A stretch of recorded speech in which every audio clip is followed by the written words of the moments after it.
सावित्रीबाई फुले यांच्या जयंतीनिमित्त आज सादर करत आहे कविता. कवितेचं नाव आहे सावित्री. स्त्री शिक्षणाची मशाल हाती घेऊनी सरसावली क्रांती ज्योती. आद्य शिक्षिका ही स्त्रियांची कन्या या थोर महाराष्ट्राची. पर्वा न केली समाजकंटकांची जुगारून तमा विरोधकांची. आनंदे स्वीकारिला दगड धोंड्यांचा मारा प्रसंगी ऐकल्या निंदेच्या धारा.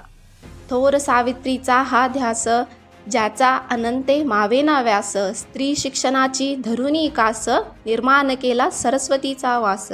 आदिशक्ती स्त्री जागली ज्ञानगंगा ही वाहू लागली. सक्षम समृद्ध झाल्या नारी पसरली ज्ञानज्योती घरोघरी.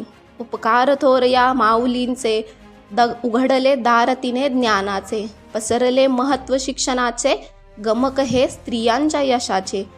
अशी सावित्री पुन्हा जन्मा यावी स्त्रियांच्या हाती आता शस्त्र द्यावी. आजची सावित्री झाशी व्हावी अन्यायाविरुद्ध स्वतः लढावी. अन्यायाविरुद्ध स्वतः लढावी. अन्यायाविरुद्ध स्वतः लढावी.